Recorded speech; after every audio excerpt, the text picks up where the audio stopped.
The sleepy forest and the whispering stars, a peaceful bedtime story far beyond the mountains, where the wind sang soft songs and the river shimmered like silver ribbons. There was a forest that could breathe. It wasn't just any forest. It was called the Sleepy Forest, because every night, the trees would hum lullabies to help the earth fall asleep. In that forest lived a little fox named Milo. Milo was small, with fur the color of warm honey and eyes that sparkled like dew. He was curious and gentle, always wandering through the woods when everyone else was ready to dream. But there was one thing Milo couldn't do. He couldn't sleep. No matter how many times he curled into his cozy den or listened to the wind's gentle whistle, sleep never came. His mind was full of wonder about the stars, about the moon, about what dreams really looked like. One evening, as the first stars began to appear, Milo sighed. "How I wish I could fall asleep just once," he whispered to the fireflies that floated near his nose. A tiny firefly named Luna twinkled closer. "Maybe you can't sleep because you haven't found your dream yet," she said softly. "My dream?" Milo tilted his head.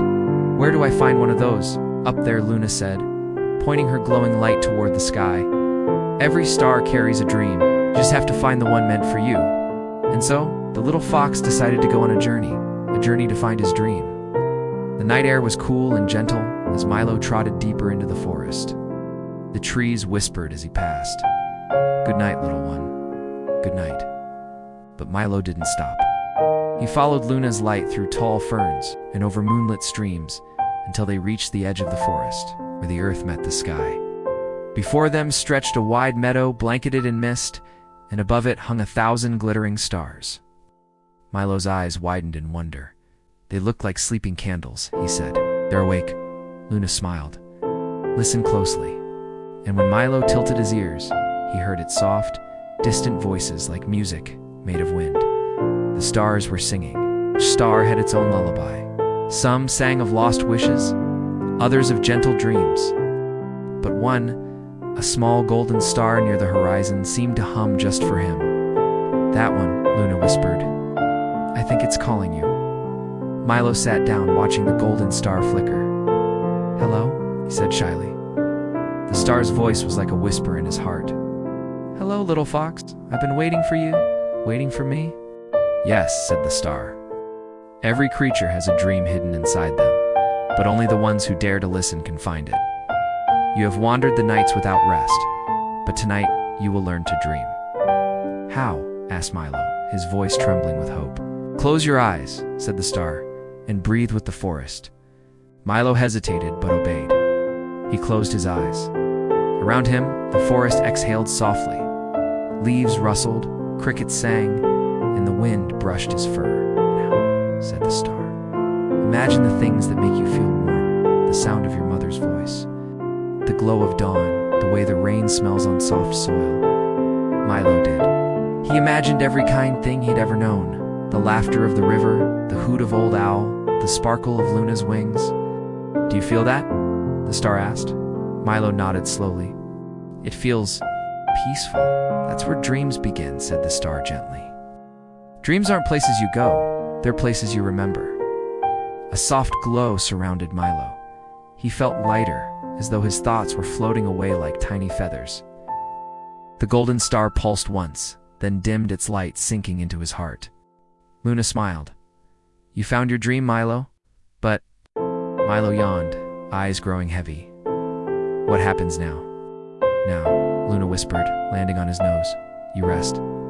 The meadow shimmered with starlight as Milo curled into the grass. The wind hummed a lullaby through the forest, and even the river slowed its song. One by one, the stars blinked slower, as if the whole sky wanted to sleep beside him.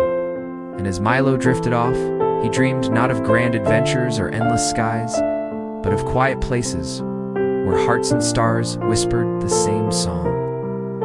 He saw the sleepy forest breathing around him, each tree glowing faintly with the dreams of every creature within. The owls dreamed of flying higher than clouds.